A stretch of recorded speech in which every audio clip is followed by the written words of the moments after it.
Hey, Jim. Now I'm unmuted, I think. Yeah, Very I good. see. I see Dan is here. Great. Yes, I'm here. Great. Hello, Dan. Nice to see you, Dan. Let's do video. And there we go. Great. Oh, I guess I need to do that too. There we go. All right.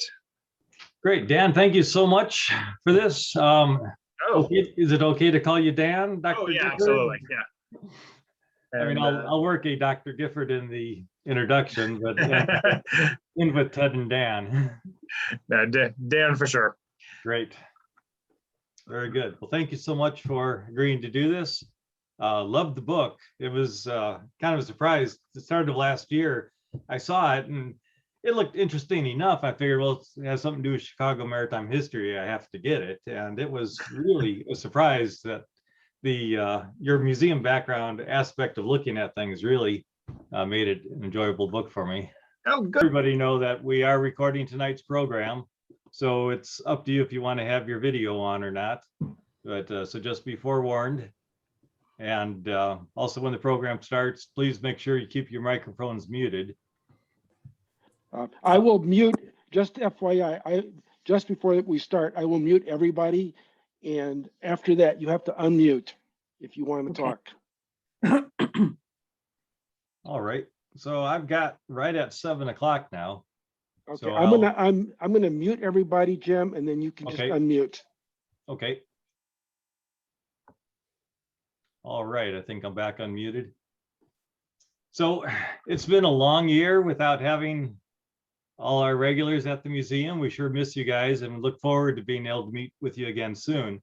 Hopefully by early summer, we will be reopening at the museum for regular visitors. Probably be a little bit longer before we could have group gatherings there, but sure looking forward to having people back visiting us at the museum.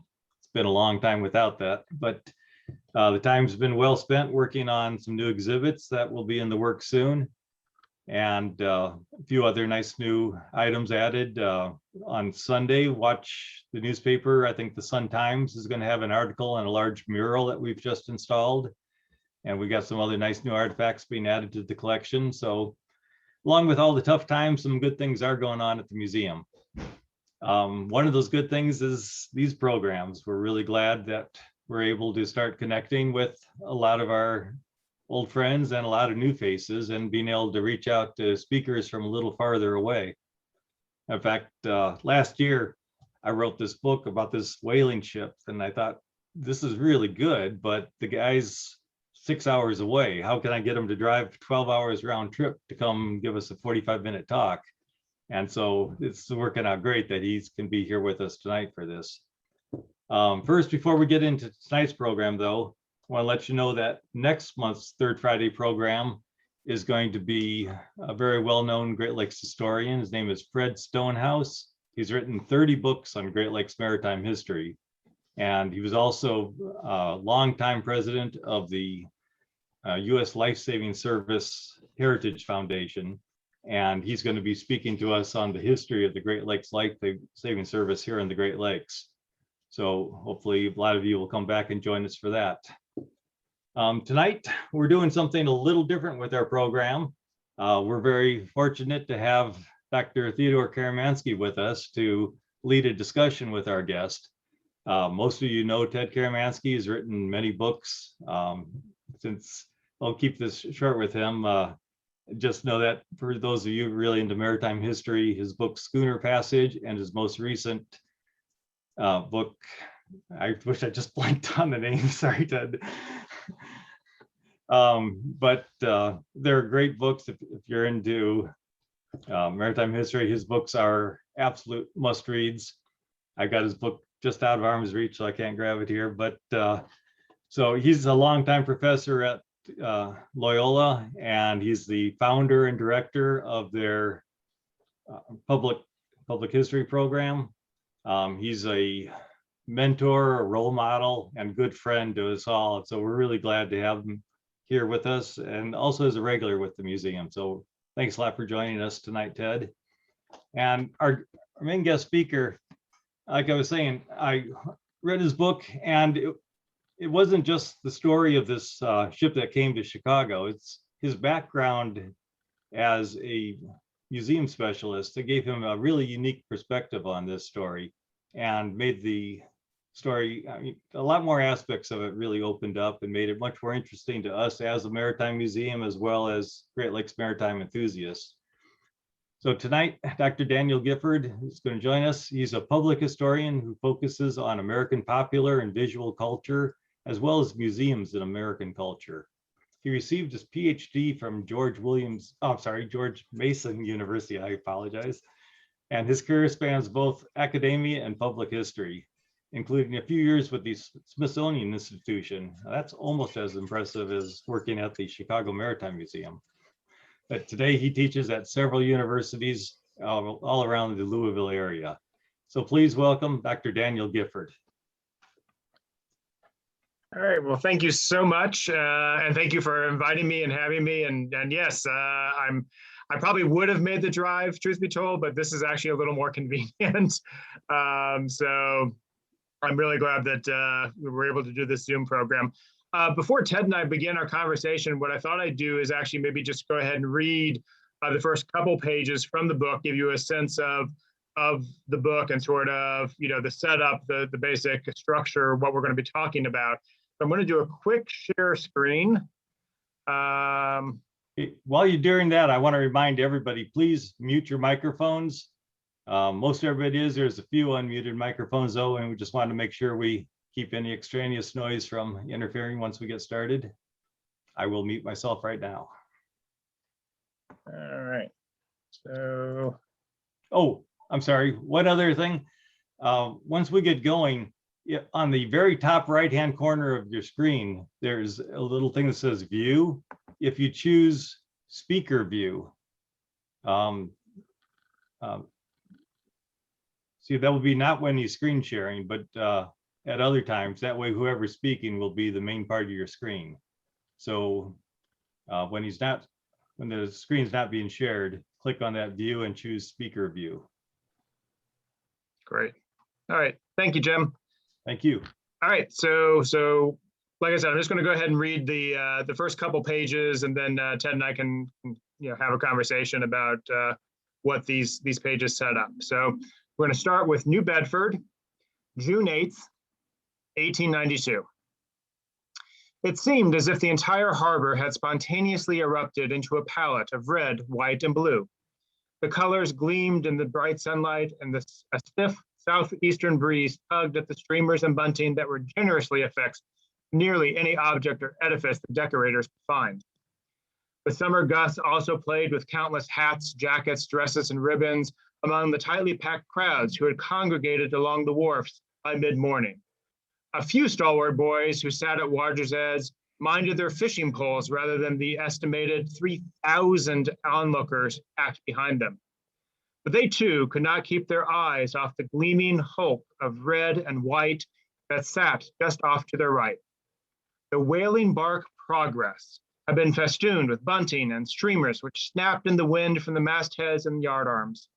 A large signal flag waved from the mainmast declared in bright, tall letters the name of the bark, although she needed no introduction for those who had gathered.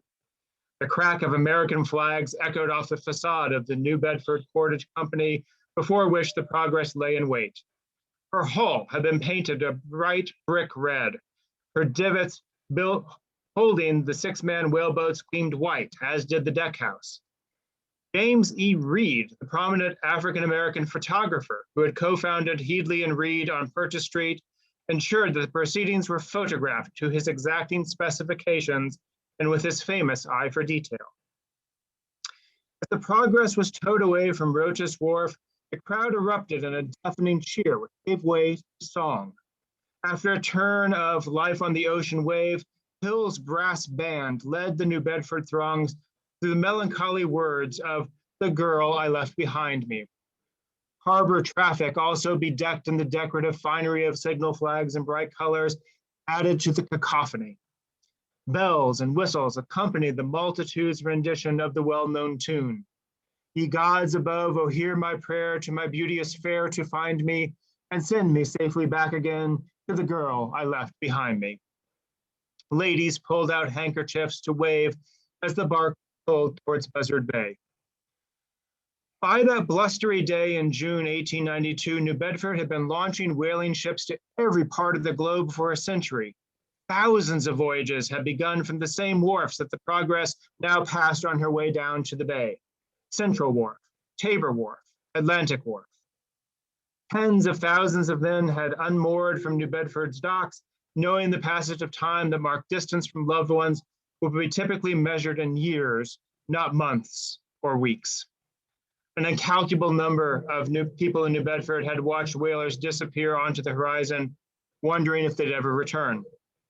And yet, no single departure of a whaling ship had ever garnered or generated this sort of holiday atmosphere that surrounded the departure of this particular whaling ship.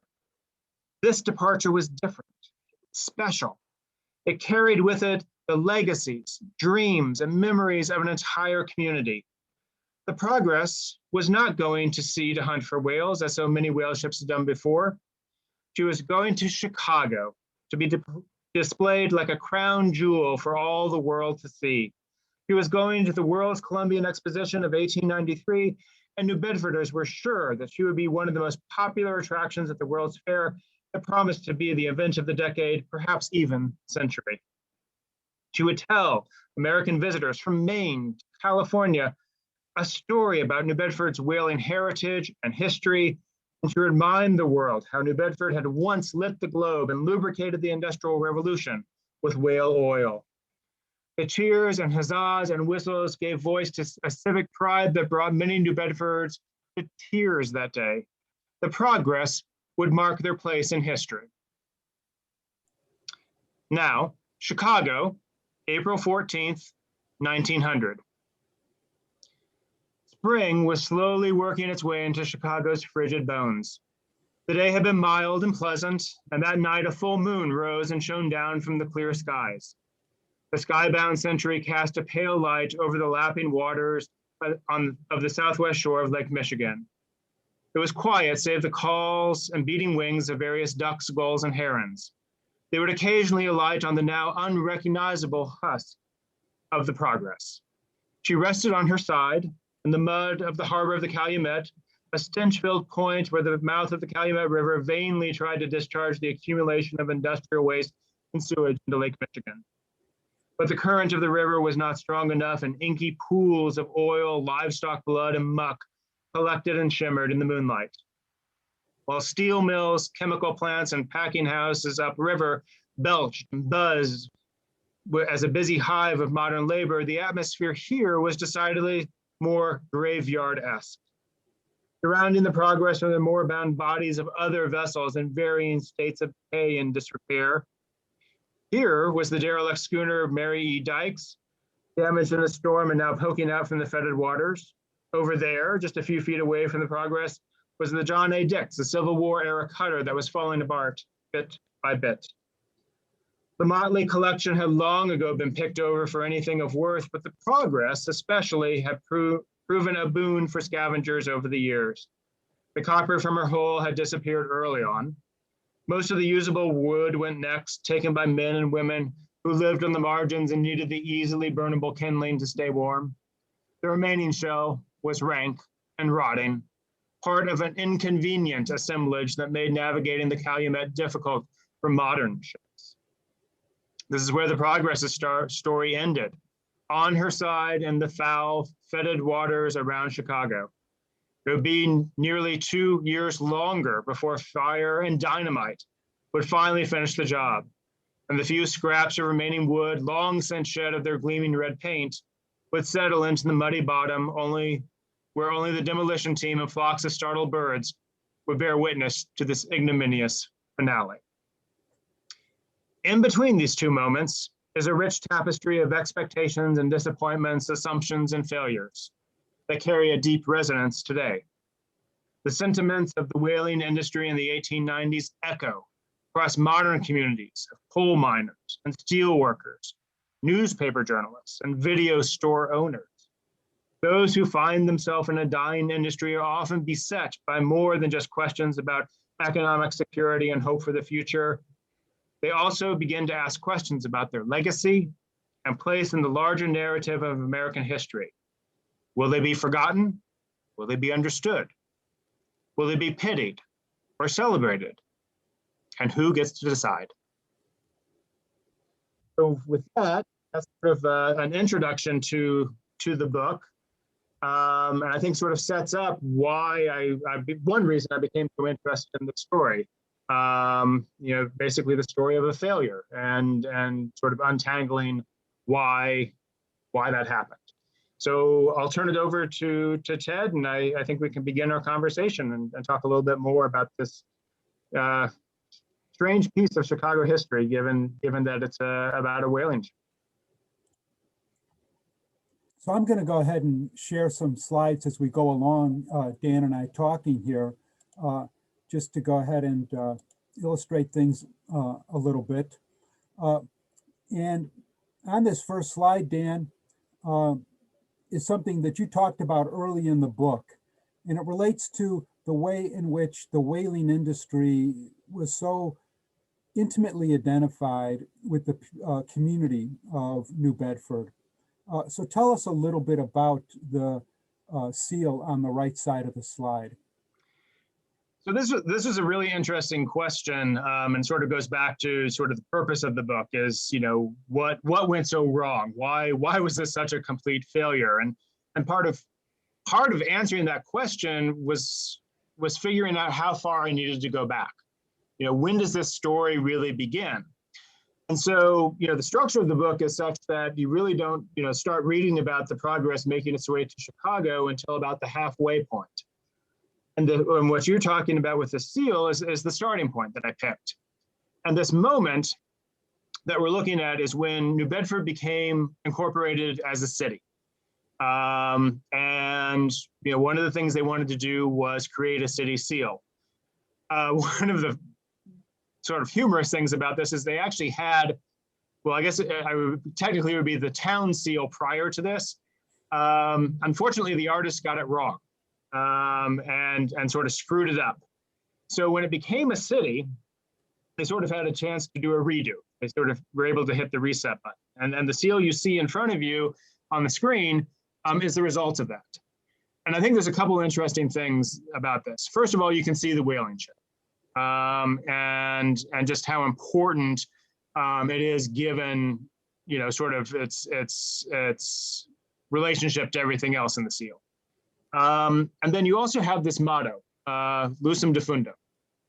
And that also changed between the original seal and the one that we see here that is still in use today. The original one, the Latin roughly translated to lighting the world. This one is translated as we light the world. And it's not a huge change, but I think it's an important one because what it does is it makes the tense much more active. We light the world. New Bedford lights the world.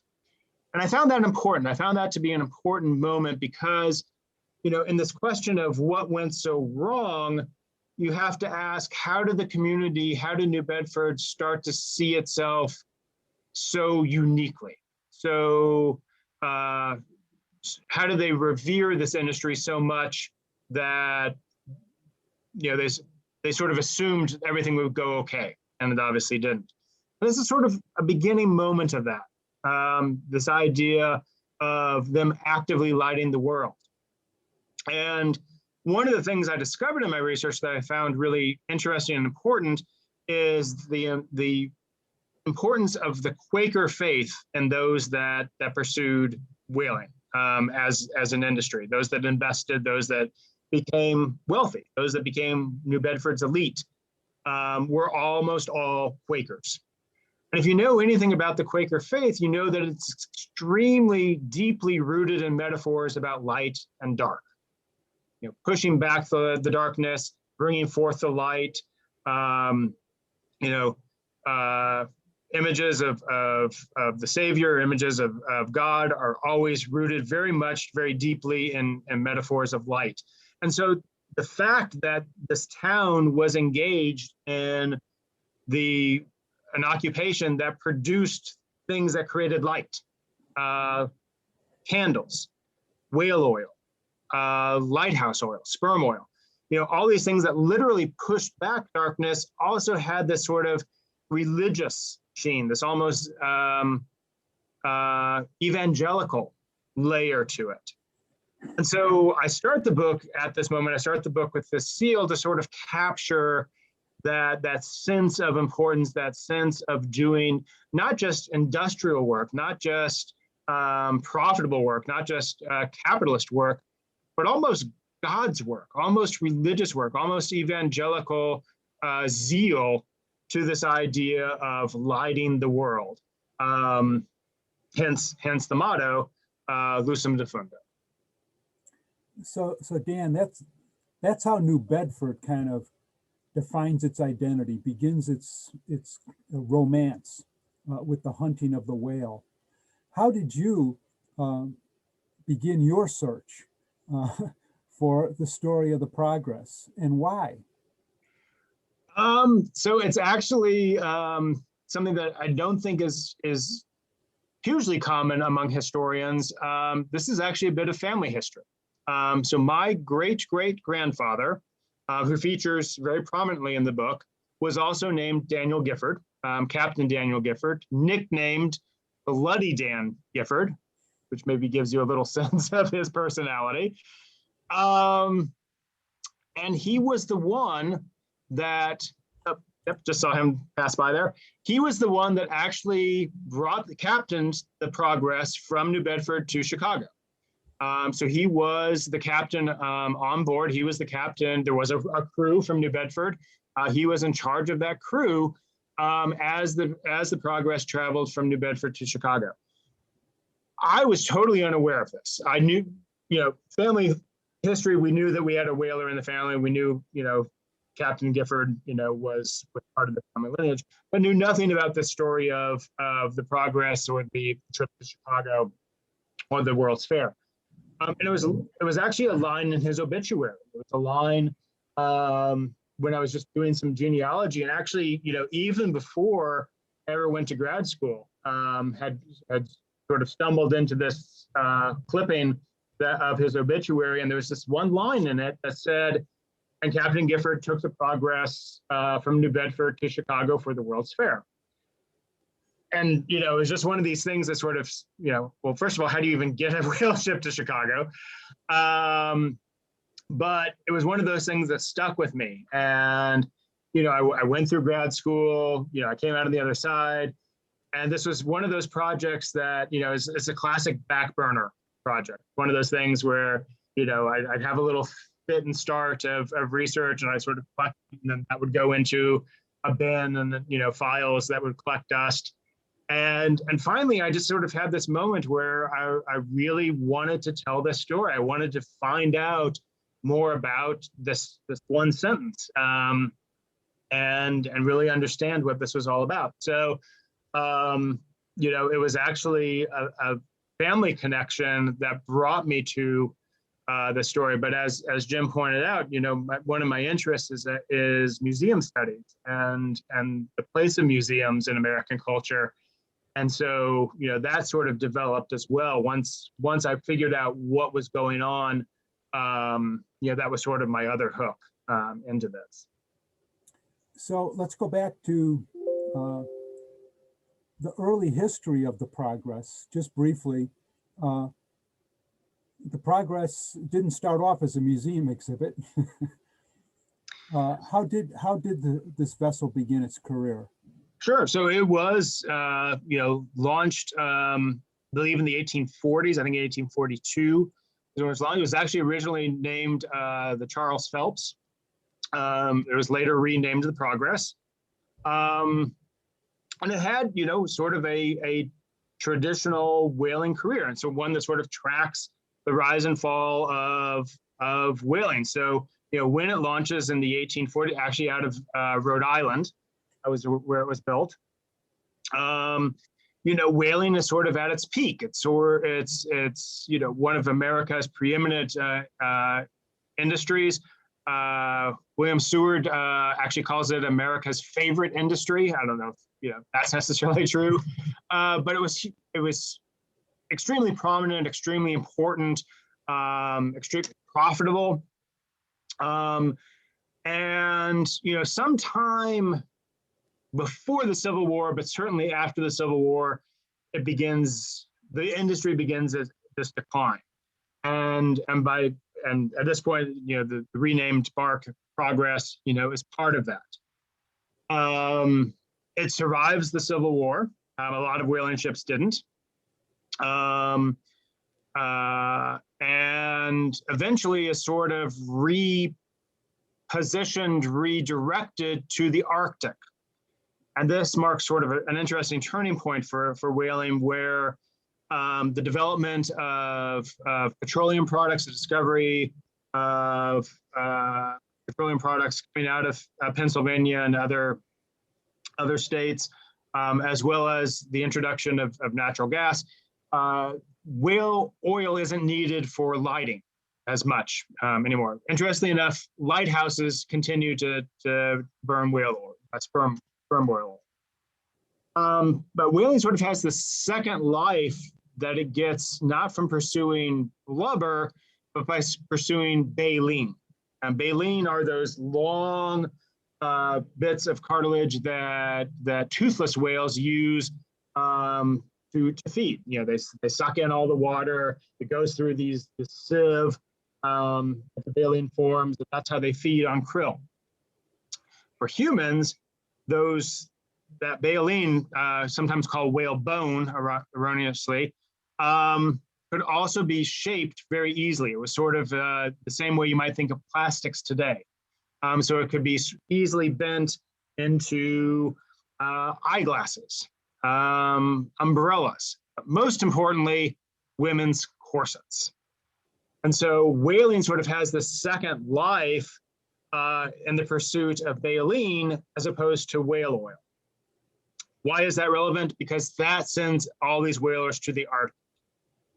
Toothless whales, baleen whales, congregate, in these very dangerous conditions, these very dangerous waters in the Arctic, and whalers have to go up into, well past the North Pole, or to the North Pole, the Arctic Circle, in pursuit of them, in pursuit of this sort of new bounty from whales. And the Progress is part of that. And all of this sort of comes to a head in the 1870s when there is a disaster, the Arctic disaster, in which 1871, in which almost all of the New Bedford fleet that is up there gets trapped in ice. It was a weird winter.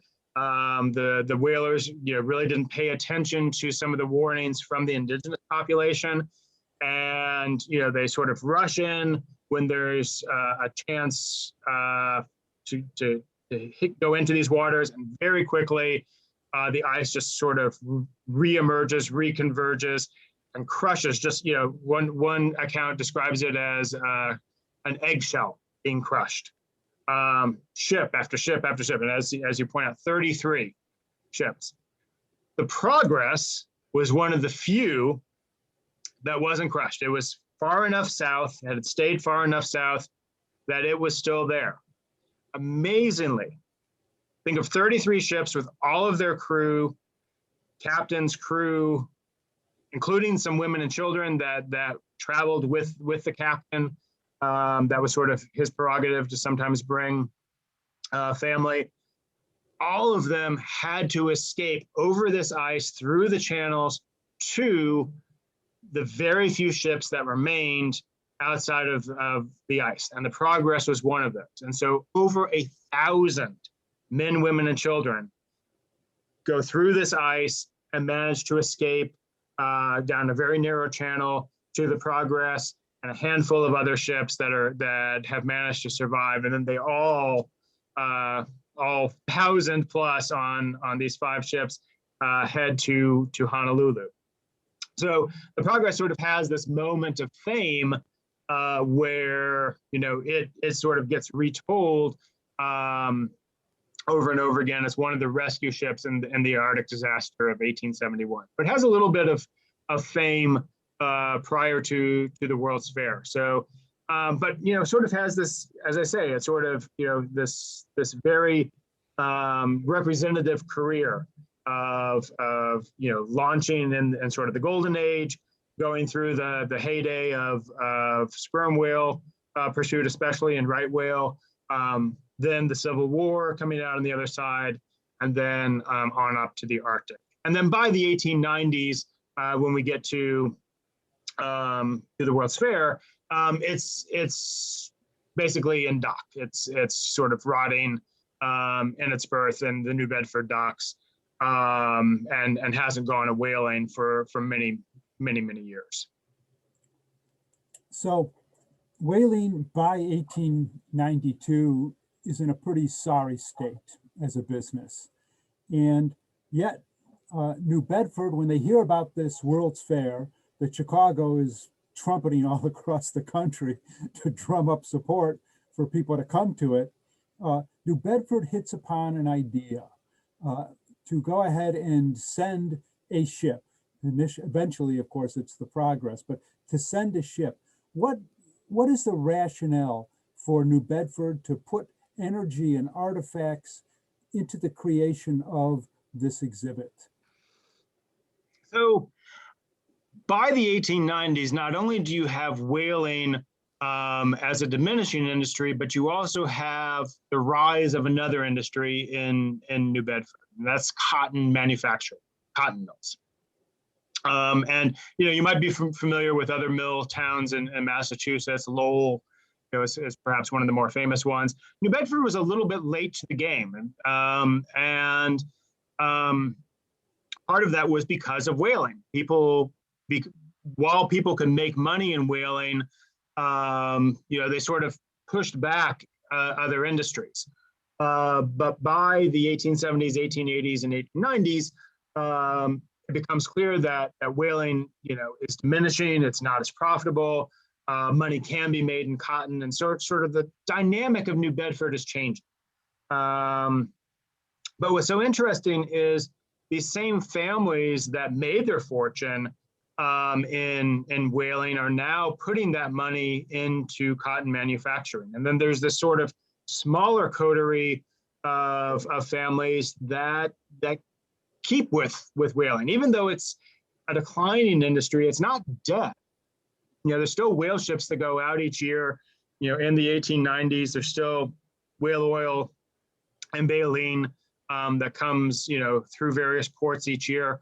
So, there's this sort of tension in New Bedford that I try to draw out in my book between, those that are still pursuing this industry and those that sort of remember it fondly but have moved on. And sort of where these two can meet, where these two tribes, if you want to call it that, or where these two groups can sort of meet in the middle, is commemoration, memorialization. The idea of making something of whaling's history, even though it's not history for some, even though it's not history for Captain Gifford, for example, for many it is. And so they sort of pick up on this idea of a museum at the World's Fair in order to sort of honor New Bedford's history. But I think in a way, what I try to draw out is I think it's maybe a little more emotionally complicated than that. It's not just honoring the past, but also sort of balancing the scales. Sort of recognizing that a lot of these families have moved on from whaling when that was what made their fortunes. And perhaps this is a way of sort of balancing the scales of that a little bit. As you say, they picked the Progress. There was someone else that actually did a lot of the legwork, but had a much smaller vessel, and he gets sort of passed over in favor of this whale ship, the Progress, that gets picked. And the sort of package is put together of we can send a whale ship and sort of the elements of whaling to Chicago. The other piece I will just jump in real quick on that I think is interesting is, a lot of this work of memorializing whaling,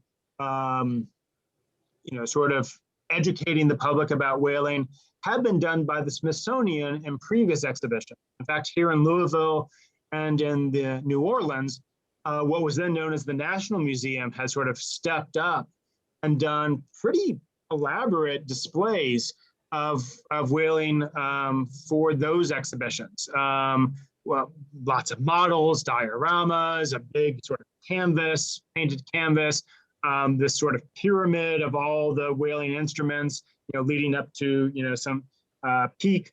But by the Columbian Exposition, by Chicago, their attention really had turned to anthropology and the sort of growing field of anthropology.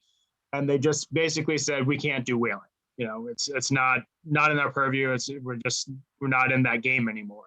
And so there was this opening for New Bedford not only to sort of honor its past and sort of work with those that still considered whaling to be important to New Bedford, but also to sort of take the place of an institution that had been filling that sort of didactic educational role up until Chicago.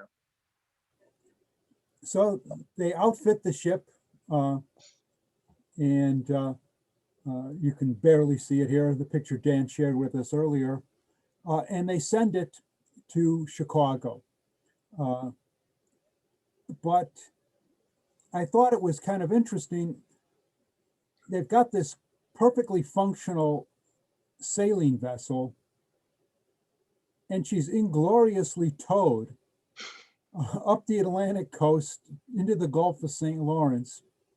And tell me a little about her progress, through the Great Lakes and to getting to Chicago. Yeah, so, and I think this is a real important crux to the story is, we've talked a lot about New Bedford so far. New Bedford's whaling history. New Bedford came up with this idea. The New Bedford Board of Trade picked the ship. But it's Chicago that actually makes this happen. It's a Chicago syndicate that actually comes and buys the Progress. And that syndicate is headed up by a Chicago coal baron named Henry Weaver. And Henry Weaver made his fortune, and it's this sort of classic Chicago story, up from his bootstraps. He was from, sort of upstate New York, grew up on a farm, but he comes to Chicago, sort of a small-time coal dealer, but he knows how to schmooze. He knows how to make connections, and he gets in really tight with municipal institutions.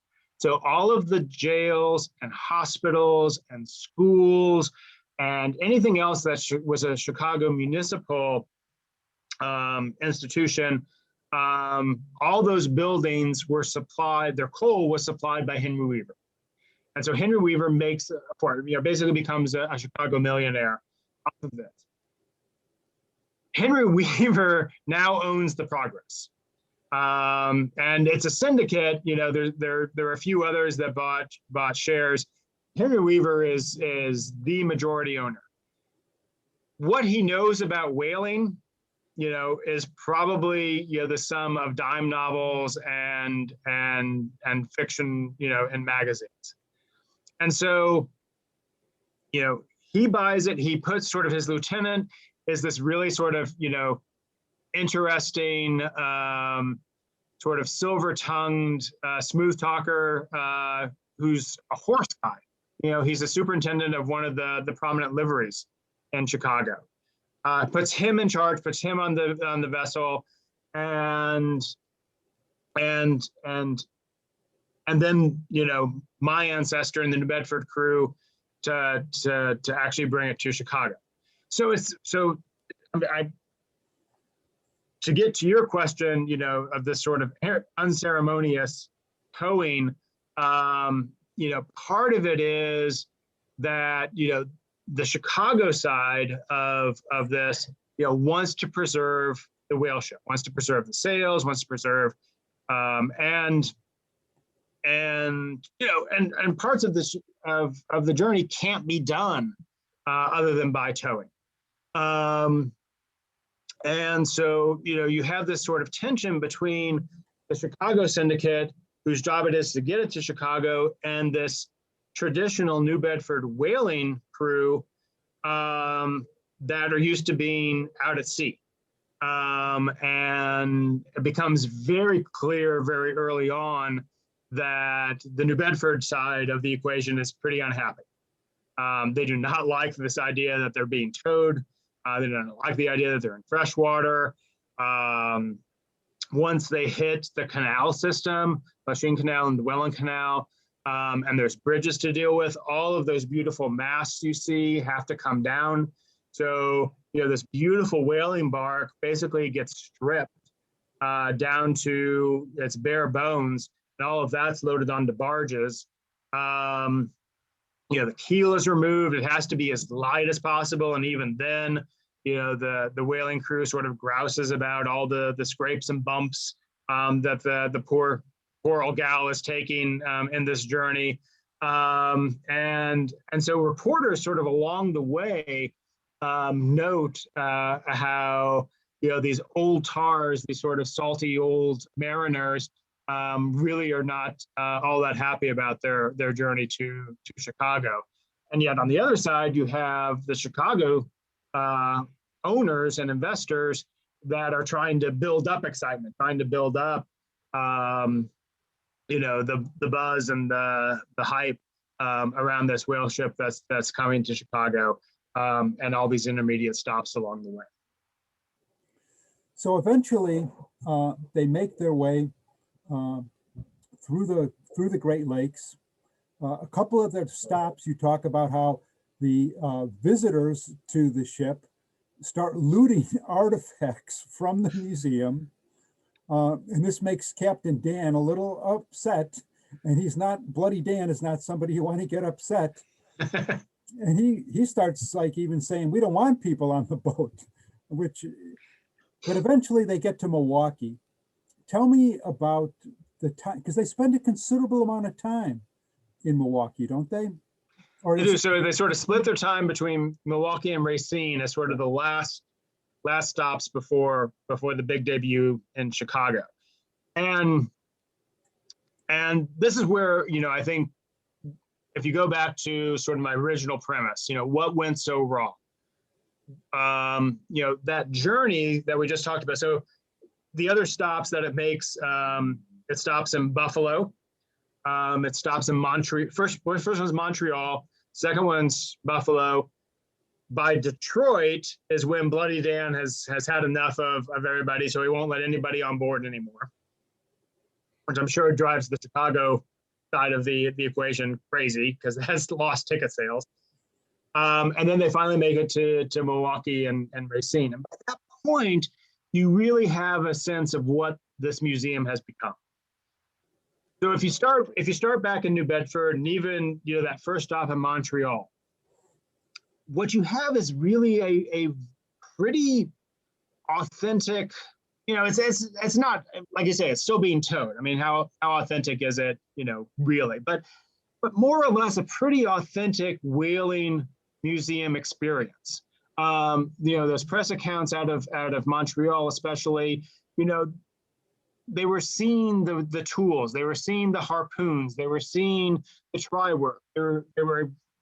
Visitors were getting a full explanation of what whaling entailed and what the process was and what the steps were and what the jargon was. And so step by step, little by little, that begins to change. And so by the time you get to Milwaukee and Racine, it's really become something else. It's become, and there's a banner that's created, by the end that announces that it's a museum of 10,000 marine curiosities.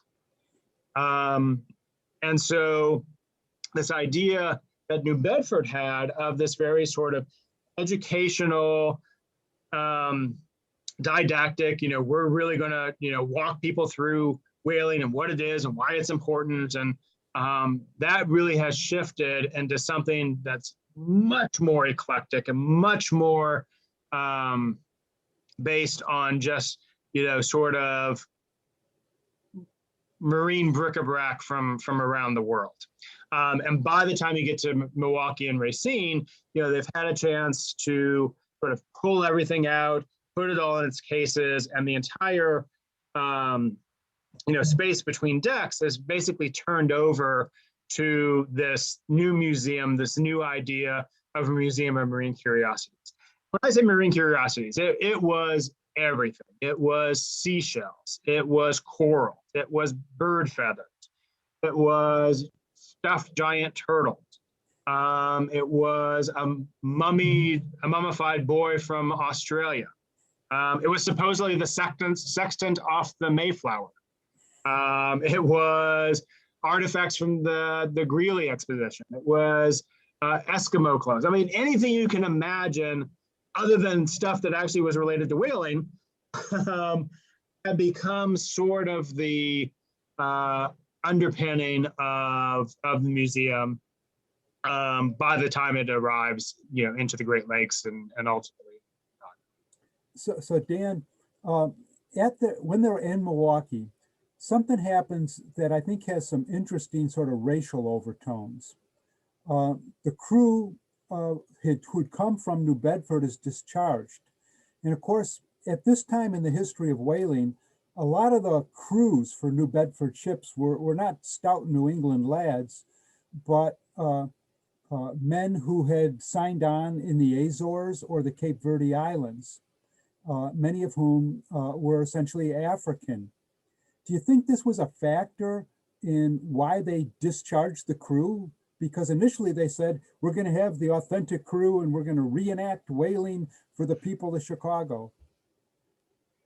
Absolutely. It's one of these layers that I just find so fascinating in this story. And one of the things that the crew says, when they're being discharged is it was their understanding that they were going to be, part of this for 18 months. Where does 18 months come from? Well, if you map out when the fair would have been over, the end of the Columbian Exposition, they thought they were going to be there through the end. They thought they were there in order to be basically what today we would call interpreters, the interpretive staff for this whale ship. And they're sort of unceremoniously dumped there in Racine, Milwaukee, and told, no, you're not going to Chicago. You're not going to be part of this. Your job is done. And, it wasn't uncommon, as you say, a lot of these, this particular crew was very, very typical of what the makeup would have been by the 1890s of those whale ships that still were going out, many from the Azores, many from the Cape Verde Islands, a handful of Pacific Islanders, but not literate men, not men that read their contracts closely, that would have understood, the terms and conditions. So, the fact that there was a dispute over the contract actually wasn't that unusual, but the fact that that the authentic New Bedford whaling crew wasn't going to the Chicago World's Fair in order to be part of the authentic whaling museum had to sting. And the fact that they were men of color had to sting. But even Captain Gifford, had to stay with the ship a little bit longer until it actually made it to Chicago. But even he didn't stay with it afterwards. He goes back to New Bedford and actually gives an interview in which he says how unhappy he is, how unhappy that the crew was dismissed, that you sort of read that between the lines, but says, very unhappy, and he's explicit about this, that it isn't a whaling museum, that, there's no interest in whaling. He says, they've filled it with electric lights, and all you have on board are a bunch of clerks, including women, which drives him a little crazy. And then sort of the denouement, sort of ultimate insult, that the entire enterprise is dedicated to the sale of seashells. And so, you have the captain of this authentic New Bedford crew, including all these men of color, very unhappy about the turn that this has taken. As for who actually did participate in the Whaling Museum, by all accounts, it was sailors off of some schooners, some Lake Michigan schooners that stood in for the whaling crew. There was one, I do have to mention this though, there was one particular individual who was an original crew member who, as far as I know, did not make it all the way to the fair, but was part of the museum for a few weeks or a few months after its arrival in Chicago. And the reason we know this is he was listed in the promotional material as a Fiji king, the first Fiji king, the first member of royalty to ever visit Chicago. Now, the fact that this sort of royal persona has suddenly materialized just as the crew is being dismissed and they're arriving in Chicago is not a coincidence. His name was Jimmy Kanaka. Kanaka was sort of a catch-all term for anyone from the South Seas, South Islands. And his sort of calling card, his sort of hallmark was that he was heavily tattooed. Tattoos basically from head to toe. And so the fact that he was so exotic looking, made him marketable, made him a commodity for this new Museum of Marine Curiosities, because he himself is a curiosity. And so they sort of fashioned him whether he came up with the idea, Henry Weaver and the syndicate came up with the idea, but someone turns him into the first Fiji king ever to visit Chicago, and that is actually in some of the promotional materials. Yeah, I suspect he was probably the last Fiji king who visited Chicago as well. But so eventually, all these dignitaries, they climb onto the vessel in Milwaukee, and the ship's towed into Chicago. But it's before the Columbian Exposition has started. And so Weaver seizes this opportunity to make some money with this very splendid ship, and he moors it in the Chicago River and seeks out visitors to come and start paying for the progress. Yeah, and this is sort of the beginning of the end. Oh, great ticket there. I mean, this still just boggles my mind. I mean, I've been to Chicago many times. I didn't grow up in Chicago, but I know enough about Chicago to know that a whaling ship at the end of the State Street Bridge in the middle of Gilded Age commerce is a bad idea. And yet Henry Weaver, uses his connection. So it starts out of the pier in Lake Michigan, and it's too hard to get to, it's not real popular. He uses his connections to get this whale ship towed right there in the heart of Chicago, right there at the State Street Bridge. And by all accounts, it starts out pretty popular. It starts out, as you can imagine, a pretty unusual attraction. The image on the right is the 4-page brochure that came with this. As you can see,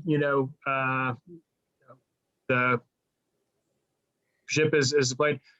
The text within it describes whaling for about 50 to 60 words, and then 3 3/4 pages of everything else, including the fact that the ship is unsinkable because it's so strong. The wood is made of is so strong, which is probably bad mojo on the for the people that put that in print, because sure enough, in the midst of all of this traffic on the Chicago River, a scow hits the Progress smack in the bow, drives a huge hole in it, and it goes straight down into the Chicago River, which is basically at this point in the 1890s, it's more like an open sewer, with 200 school children on board. All escape. It's a pretty comical description. But of course, anybody that, and I'm talking to the Chicago Maritime Museum that I think, knows this far too well. The artifacts are just, immediately put in danger. They're covered with muck, they're covered with sewage. And it just is this blow to the progress from which it never really recovers. Henry Weaver manages to get it back up, manages to repair it, manages to clean off the artifacts, and manages to then sort of limp along to the fairgrounds for the building of the Columbian Exposition, sort of built around this whale ship. But that moment, I think, is sort of a pivotal moment in this story, where sort of the combination of the kind of ship that it became, the kind of museum it became, along with this sort of really bad circumstance to its publicity, to its image, sort of converge and sort of cast this pall over it by the time it actually makes it to the Columbian Exposition grounds. And so here we have the splendid White City. It's all visitors. They say, something like 20% of the American population came to the Columbian Exposition to see, such splendid sights. The Statue of the Republic. The marvelous fairs and the incredible sculptures, all of which unfortunately were done in plaster and could not be preserved. And here Dan's provided us with an arrow that shows, okay, here's the splendid White City, right? This is what everybody's coming to see. And where did the whaling ship Progress end up? She ended up at some back lagoon, like the basement of the fair. And very interestingly, they built a bridge to make sure that the poor whaling ship couldn't escape from that awful berth that it was given. Dan, tell us a little bit about the role that it played in the Columbian Exposition. Well, so I mean, I think this picture speaks volumes. They actually called it the Frog Pond.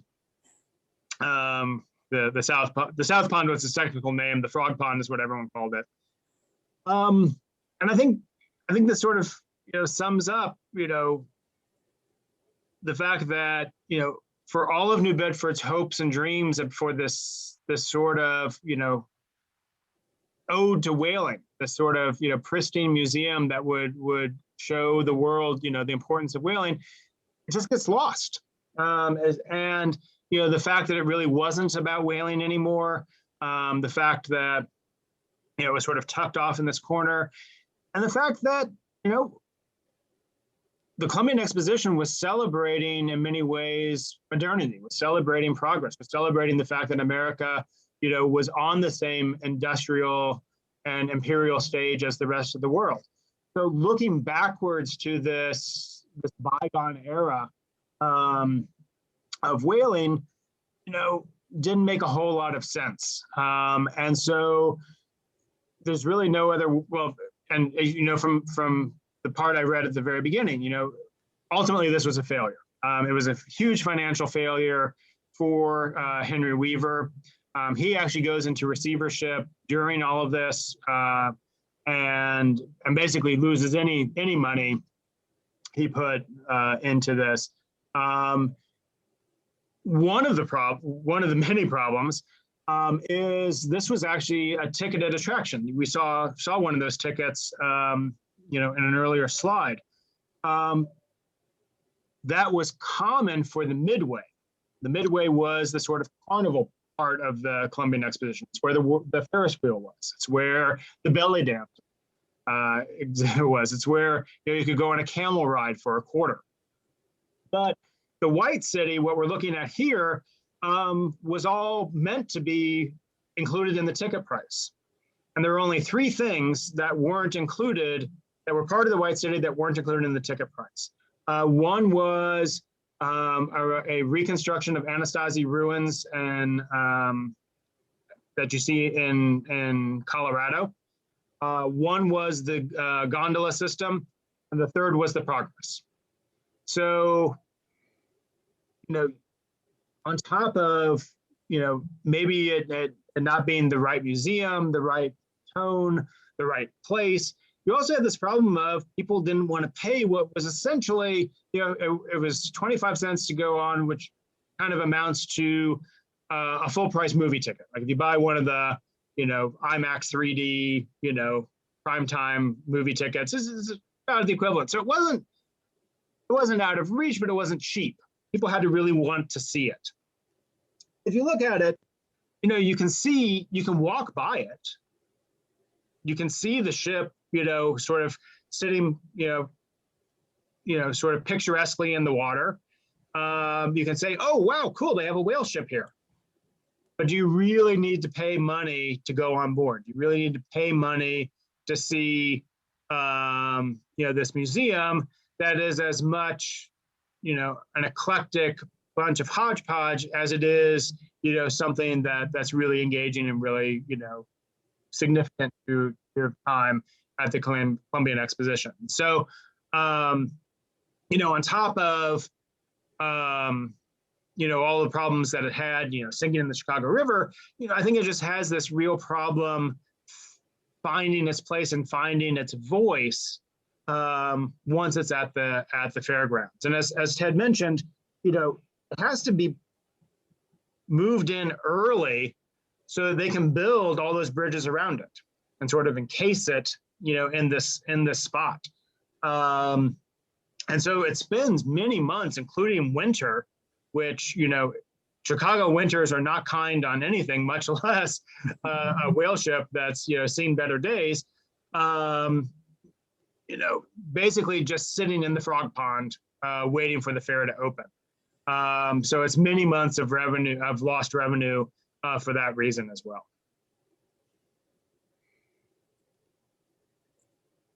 So Progress doesn't get a heck of a lot of visitors. The fair, Weaver goes into bankruptcy, comes out of bankruptcy. The syndicate surely must have gone ahead and been a financial failure. What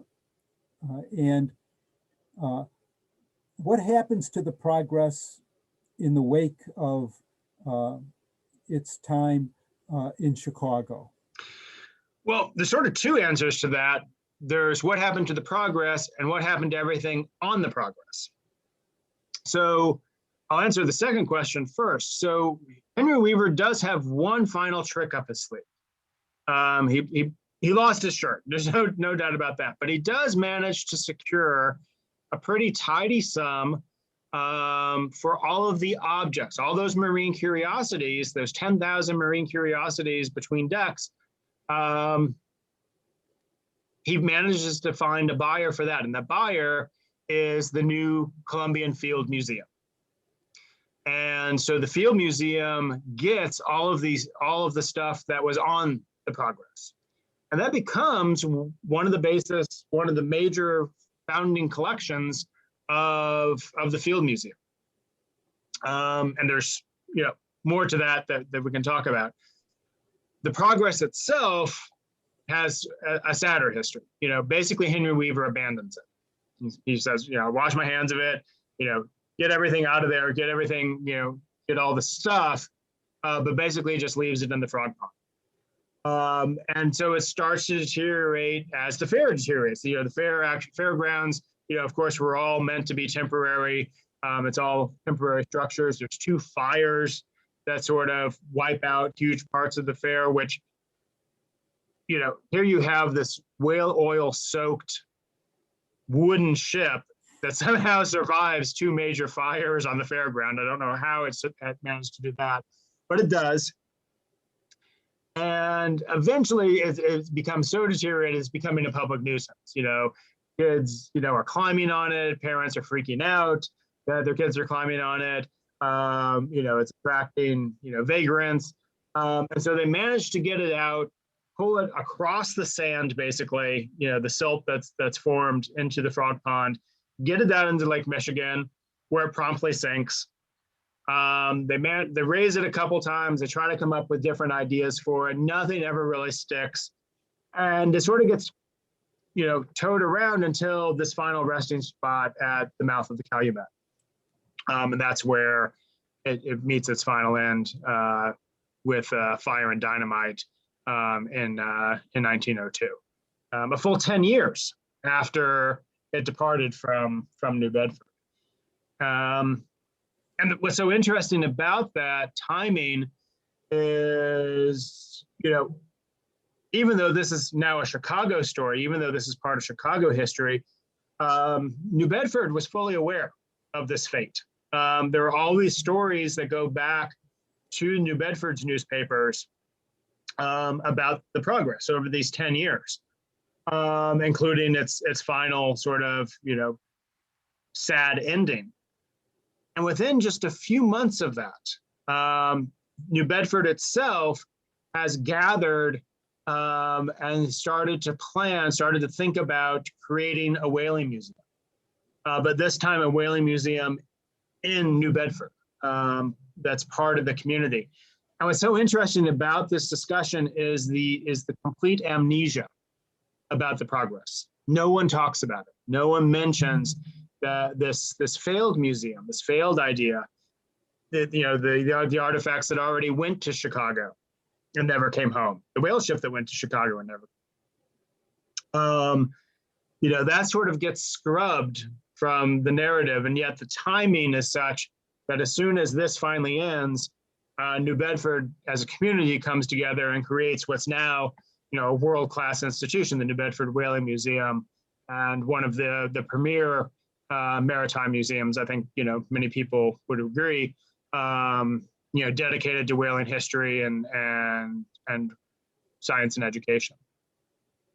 It's sort of ironic. I mean, a splendid central exhibit at the museum, of course, is a reduced scale model of a whaling ship.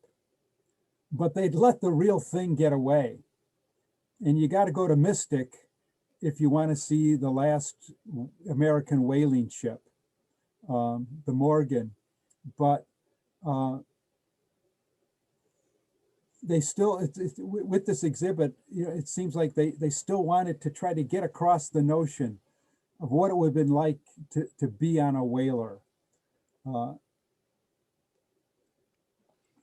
And there's an interesting little coda to that story about the Morgan, which of course had been in New Bedford as well. When the New York World's Fair of the 1930s was being planned, there was a syndicate. Tell me if you've heard this story before. There's a syndicate from New York affiliated with the World's Fair that wants to take the last remaining whale ship from the American whaling fleet to the New York World's Fair. And the guy that becomes the curator of the Whaling Museum says, no, we're not going to do it. Even though the Morgan is not in great shape, even though it could use a little bit of love, he says, I remember, and this is the only time that anyone sort of mentions the progress in this context, I remember what happened to the progress and the Chicago World's Fair, and it never came home, and we're not going to send another whale ship to another World's Fair and repeat history. And so they hold on to it and then make arrangements a few years later for it to go to Mystic, where it still is to this day. Well, Dan, I've had the privilege of asking you a number of questions, and I'm wondering if our audience would like to go ahead and have some of their questions answered. Absolutely, I'd be happy to answer. Jim, do you Just remember, if you want to ask a question, unmute yourself. Okay, this is John Melessa, and I have several questions, but one is, are there any plans of the progress around? Now, typically these ships were kind of like Chevys. They were all the same. So there are a couple models. I think Mystic has one. I don't think there's one in the New Bedford collection. But there are photographs, there are, as I say, models. But one of the most interesting pieces of this actually managed to make it back to Rhode Island, where the ship was built, when it was still the Charles Phelps. And it turned out that the grandson of one of the builders visited the Progress while it was, on its side, while it was decaying there in Chicago at the Calumet River. And he saved the billet head, the piece that, it's not a mermaid, it's this piece that is on the front of the ship. He saved it, and he shipped it to the Wesley Library in Rhode Island and said, don't know if you want this, but this is a piece of Rhode Island history. And, it's off this ship in Chicago that I don't think is going to be around much more. And sure enough, it caught fire not too long after that. And that is still in Rhode Island to this day. It's actually, in the Wesley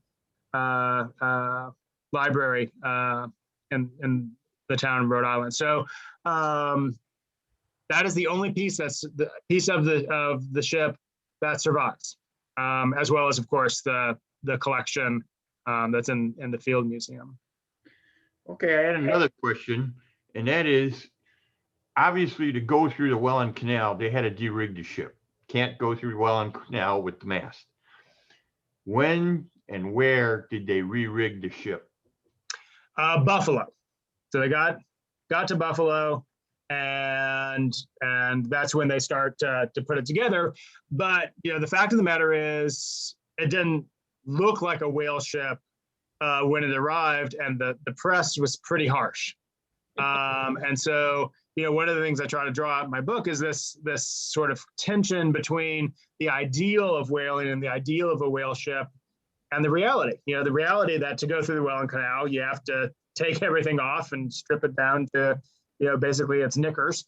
And it doesn't look like a whale ship anymore. And the press sort of had a field day with that, and look to the crew, who seem sort of, embarrassed to be on this whale ship that doesn't look like it should anymore. It doesn't look like, the sort of premier whaling vessel that they hope to present to the world. Sam, if you'd like to unmute yourself and explain to everyone first what first and fastest is, because only because of you do I know what that is, and explain your comment. Okay, thank you, James. Yeah, First and Fastest is the magazine journal. I don't know how well it'll show up here with the green screen behind me. Up of the Shoreline Interurban the Shoreline Interurban Historical Society, which is fabulous. It basically covers the railroads in and out of Chicago, mainly focused on the interurban and commuter railroads. And there's the last issue and this issue have features about the Interurban Railroad that was built for the Columbian Exposition to provide transportation around the grounds. It was called the Interurban Railroad. It was about a 3-mile elevated line that was built temporarily. And I quickly grabbed it to see where it would be, where the vessel would have been moored relative to a stop there. And it was actually about 600 feet based on my estimates from some photos from the south terminal of that railroad. And there's a photo in here showing it berthed on the would be the east side of the South Pond, literally nosed up to that bridge that was built later, fencing her in. And this particular photo shows her, shows about the port forward quarter of the ship. There, it's quite interesting. And actually, it was not that bad a position on the grounds based on the photos and maps for a ticketed exhibit. You were basically at the end for people who wanted to try going back the other way. So it was not that bad a position, but it's a very nice looking bridge that's holding her trapped into that pond, and almost ashamed to have to tear the bridge down to get her out.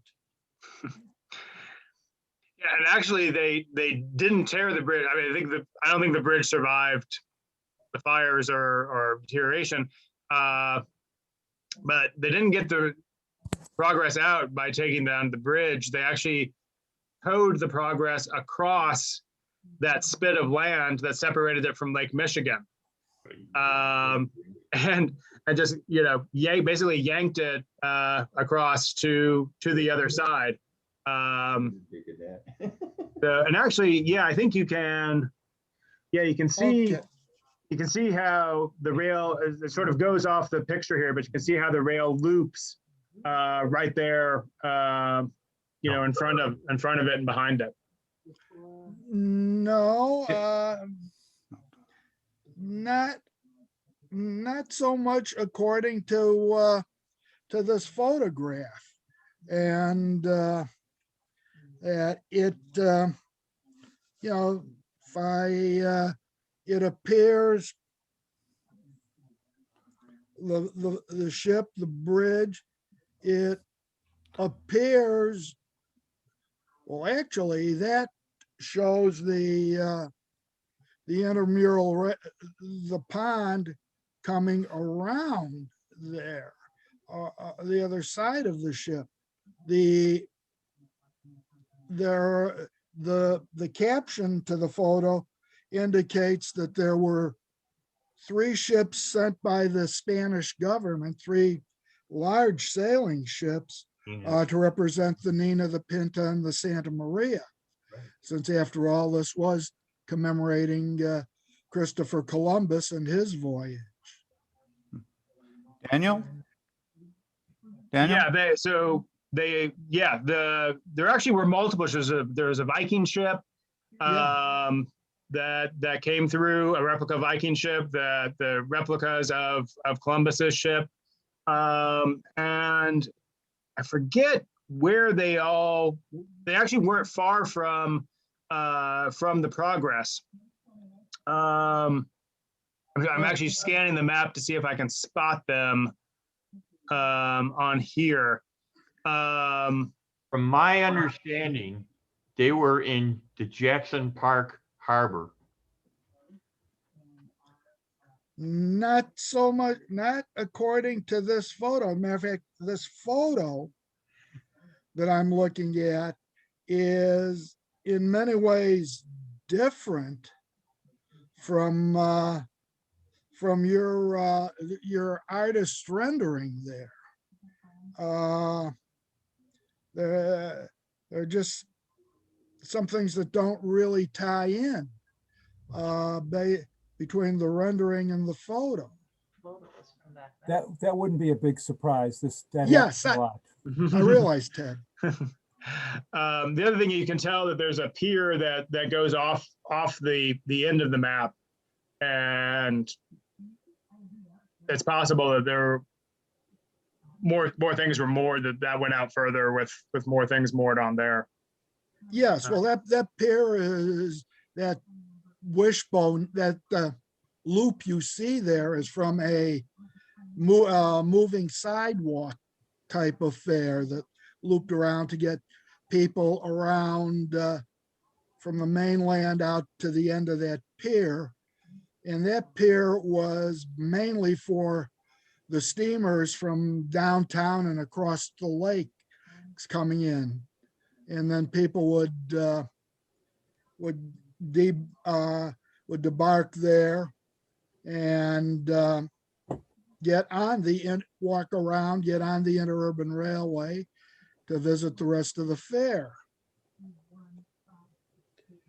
Like I say, if you can get a hold of the Shoreline Interurban Historical Society, and they have a website. I think that this article will be posted there. If it isn't there already, it's www.shore-line.org. Great, thank you. I'll definitely look into it. Right, it was mentioned about the Viking ship. That does still exist. And tomorrow is their first day of the year that they're open for visitors. So that's out in Geneva, Illinois. So one weekend a month, they are open for visitors this year. Although they are greatly limiting the number at each time to come in because of obvious reasons. There was a question written about the masts, that noting that they're the tallest thing in that area, and asked about how does one unmount and then remount or restep the masts? Very carefully. I actually don't know the ins and outs of the engineering. What I can tell you is that all of it, the masts, the rigging, the ballast, it all had to be put on barges, the flattest barges they could find, that were then towed. So the Progress is being towed, and then the barges with everything on the Progress is being towed behind it. And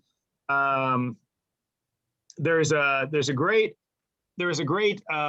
children's book that was actually commissioned by Henry Weaver to sell, yet another thing to sell on board, along with the seashells. But within that, one of the illustrations is actually of the Progress with all of its masts down and this barge behind it. In fact, let me see. Ted, see if you can stop sharing your screen for just a second, and let me see if I can find that real quick. Okay. Because it's just gives you a great sense of what this poor ship looked like by the time it was stripped down.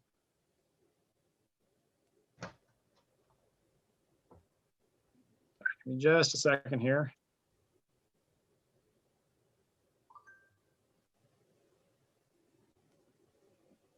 While you're looking, I'll just mention that once it did make it out of the canal system, I'm sure they went to a shipyard to have the masts re-stepped and re-rigged. So that didn't have to take place right there in the South Pond. Right. No. Once they got to Buffalo, it goes to a pier and all right. So I'm just going to put this up real quick.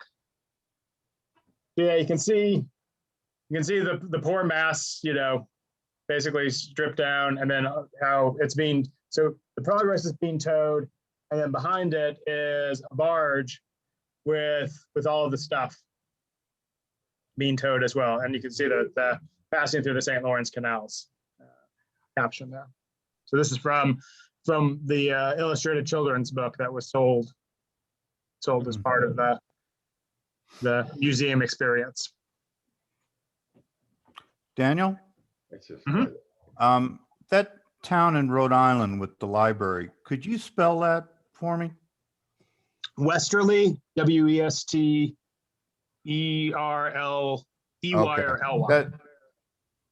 It's basically my hometown. That's what I thought you said. Thank you. Yeah. I didn't realize that. So next time I'm there, I'll have to stop at the library. Yeah, please do. All right. Thanks very much. Sure. Along the same lines with that, there was a question posted asking if there is any chance that portions of the Progress may still exist. As you said, the one piece was sent to Rhode Island.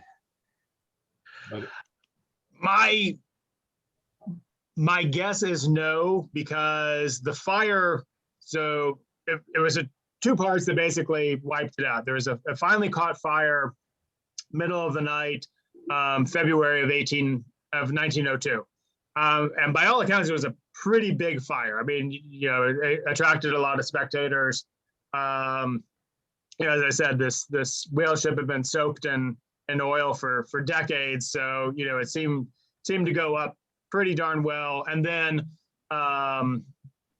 you know, what remained was still impinging traffic, was still in the way of you know, traffic trying to move in and out of the Calumet Harbor. And so that was dynamited.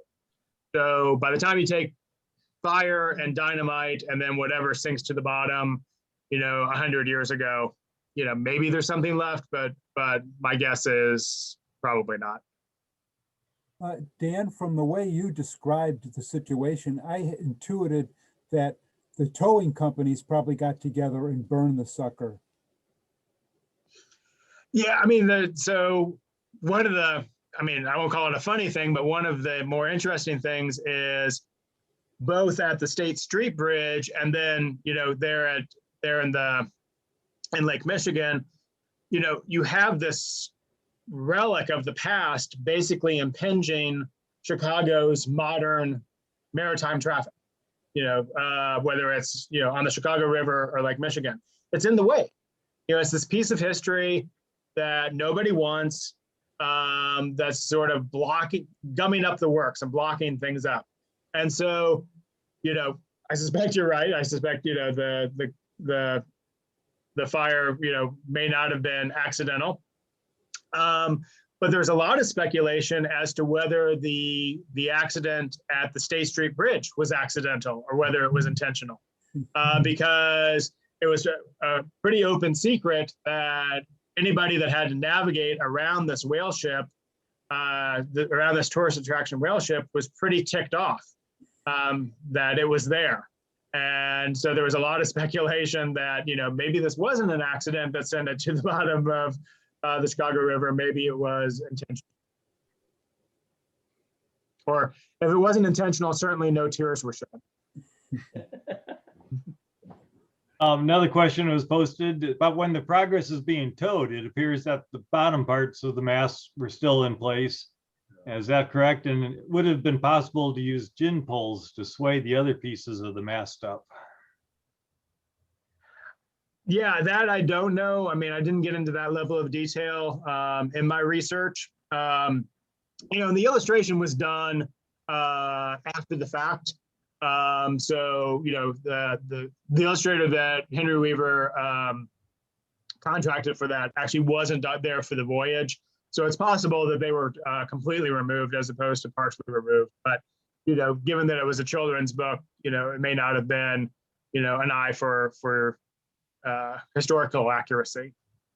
Yeah, in that drawing, those were too short for the main masts, and they wouldn't have cut the main mast in half to leave that in place. So I think there was some artist's interpretation there. Yeah, I mean, he was a maritime illustrator. He actually did a lot of the anytime the Chicago Tribune had maritime illustrations for their articles, they tended to get Coffin, G.A. Coffin, for the job, and he's the one that actually does those illustrations. But again, he actually wasn't on the Voyage, and you know, probably a little artistic license was taken. Yes, I would agree with that, because for a children's book, you'd want to show something that shows it's a sailing ship. It could not have made it through the Welland Canal with those masts up.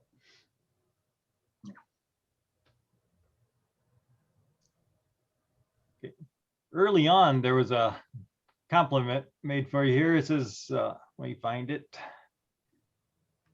If that open reading was an overture to whet my appetite to buy this book, it worked. So hopefully you will see a spike in sales after tonight. Well, I appreciate that. Really enjoyed that. I will say, you know, I've given you lots of spoilers, but you know, I think there's so many layers to the story. And I do think, you know, even though we've talked a lot about, you know, some of the things that happened, there's so many other things that happen. You know, this is a strange story. It has so many twists and turns. And even, you know, as I said, you know, we actually don't even start the voyage until about halfway through the book. Many of the things that happen leading up to this that sort of inform the trip to Chicago and the time in Chicago, you know, that's full of all these weird coincidences and stories and bits and pieces. So, you know, I encourage everyone that has, you know, interest. And if you don't want to buy it, that's okay. Ask your local library to maybe provide a copy. But yeah, if you just have sort of if I've, as you say, whetted your appetite, yeah, there's still a lot more strange twists and turns to this tale that we haven't gotten a chance to get into tonight. I'll certainly back up that comment for Daniel that it is definitely worth reading. There is much more to it, and guarantee that you'll enjoy reading it. Thank you. Is the book available through Amazon? It is. It's on Amazon, as well as you know, other online, you know, I think Walmart, Barnes and Noble, and the rest. So. Also, Ted, I just saw your gesture and I did come to my senses and remember Mastering the Inland Seas is your most recent book. It's excellent, especially talking about whale oil being used throughout the Great Lakes and the lighthouse. It's full of just great stories of maritime history in the Great Lakes. So be sure to check that one out as well. Thank you. I had one other question, which is kind of remote from this thing, but you were talking about baling and bending baling. How do you bend baling? So it's actually a naturally flexible material. So they would harvest it and dry it, and you know, that's not necessarily an easy thing to do in some of these climates. But once it was dry, it was actually naturally malleable, and so then you could basically re-steam it at that point, and then bend it into various shapes. And so, as I said, baling gets used, shoe horns, you know, eyeglass frames, buggy whips, but then, you know, and even before corsets became popular, sort of the generation earlier, the antebellum generation, the giant hoop skirts, think of Scarlett O'Hara. A lot of times those hoops were circles of baling. Interesting. Well, steaming is how you do it. Okay, that was the question. All right. Well, Dan, before this, you wrote a book on the history of picture postcards. And one of my favorite websites before we have a guest speaker is Rate Your Professors. And so I, of course, often read about Ted Karamanski on there, and you as well. And people loved your course on the history of American holidays when you were teaching at George Mason. They said wonderful things about you in that class. Yeah, that was actually the very first class I taught, and it was American history through its holidays, and always want to come back to that next time I get an opportunity. It's a lot of fun to look at American history that way. Well, your students from those days would certainly support you recreating that class for new students. Thank you. Any new works in the progress?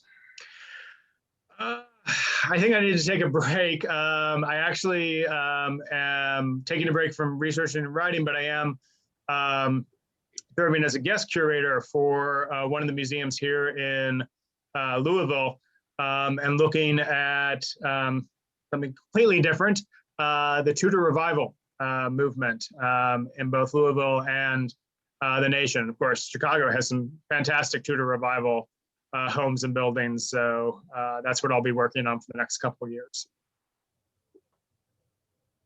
All right, I'm reading the latest question. Jonathan Ronk asks about contacting Ted. He's been searching for a picture of the schooner Northerner. Jonathan, I'm sure I could help you with a photograph of that as well. If you want to shoot me an email at jimjarecki@aol.com, and I can pass your question along to Ted as well then. I think if you can get a picture, you'll be getting it fast. He'll get the picture faster than from me. Okay, his ancestors owned the ship. It's now in the National Register of Historic Places, thanks to Tammy Thompson up at the Wisconsin Historical Society. It's a phenomenal shipwreck. It's certainly one of the favorite shipwrecks around the Great Lakes. One of the most photogenic for sure. But like I said, drop me an email and I'll, if a photo of it exists, I'll get you a copy of it. If I may, I would like to put a plug in for the Mystic Seaport Museum. If you've never been there, you gotta go there. It is the premier, sailing museum. No, definitely. And as we said, it's the only place you can see one of these whale ships. There's only one of the traditional wooden whale ship survives, and it's the Charles W. Morgan there at Mystic. The other museum plug we talked about, the Bedford Whaling Museum. One other museum that sort of feeds into this story, and again, I'm giving a little bit away here, but I mentioned Chicago, the Field Museum, and got all of these materials. And the very first year that the Field Museum was open, they displayed the whaling stuff. They, something that the Progress itself wasn't great at doing. And pretty quickly, the natural, the zoology, botany, conchology, anthropology departments, they pretty much all gang up and say, we hate this, get this whaling stuff out of here. And so they keep all of the natural stuff. They keep the seashells, they keep the bones, they keep the jaws and the corals and the bird feathers and the anthropology stuff. But anything whaling related actually ends up in what's now the Peabody Essex Museum in Massachusetts. And they put it on express train. They could not get it out of Chicago fast enough or to ship it back to Massachusetts. So it didn't make it all the way back to New Bedford, but it does make it some of the whaling artifacts to make it full circle back to the Peabody Essex. All right. Well, it's after 8:30 here. Is the same time there, I think, in Louisville? We're in Eastern time. So. All right. Well, unless somebody else wants to jump in, I certainly want to thank you for taking the time. We really enjoyed it. I want to remind everybody that we really rely on your memberships. If you're not a member, any small donation, $5 donation would be greatly appreciated, but certainly appreciate memberships as well. That's all available. It was posted in the chat. There's links for that. If you weren't here when that was posted, I don't think you can go back to it, but just go to ChicagoMaritimeMuseum.org and you can certainly find a place for memberships there. So I'll jump in, Jim, and all right. Say it my way. Thank you. Just to support what you just said. These Third Friday talks are free to members, and we really appreciate members who support us. We do ask non-members to give us a $5 donation. Not that it does anything economically as much as we just want to see a little bit of skin in the game and that you support us. We really do appreciate your love. Thank you. All right. Jim. Thanks. Jim, Yes. when are we going to open for real?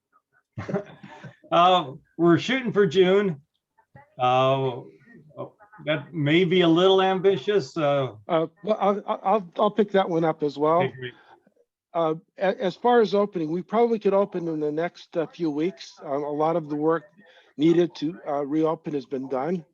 One of the bottlenecks right now is COVID and having groups gather and manage through the museum. My personal target is June, early June. So that's what we're shooting for. And we just have to wait and see what happens with the city of Chicago and whether there's an uptick or not. We've been burnt before. Everybody is just watching the We're watching the stats. Good, because I'm gonna invite a whole bunch of people I know on the internet to come and see us. Right. Well, you'll be happy to know that the kitchen is all back together again. So we're from that standpoint, we're ready. Okay, Well, that's great. Last chance for any comments. Otherwise, we'll thank both Ted Karamanski and Daniel Gifford for joining us tonight. Sure appreciate your efforts. Thoroughly enjoyed the program. And hope, Dan, anytime you're in Chicago, please come visit us. And any of you that are viewing from out of town, if you haven't been to the museum before, if you're in Chicago, please stop by and visit us. Check Will them do. out. Thank you so much for inviting me. All right, a lot of people writing thank you that they enjoyed the show. Yeah, you can go back in the chat. Just scroll up. Yep. Well, if you joined after something was posted in the chat, you can't scroll up to that. You'll only see starting. I from- can. I can. There's a scroll Sure. bar on the side. Yeah. Or you can hit the three dots and save the whole chat. All right. Very good. All right. Well, Thank you, Carolyn. thank you everyone for coming. Thank you, Carolyn. Thank you. And Okay. like I said, next month, we're going to have another talk on the history of the U.S. Lifesaving Service on the Great Lakes by Fred Stonehouse. So please join us for that. And if you have any specific topics that you'd love to see us have, let me know. Send an email to the museum. Otherwise, we'll keep choosing what I want to see. And it's been working pretty well so far. All right. Well, Thank you. I'm gonna stop the recording.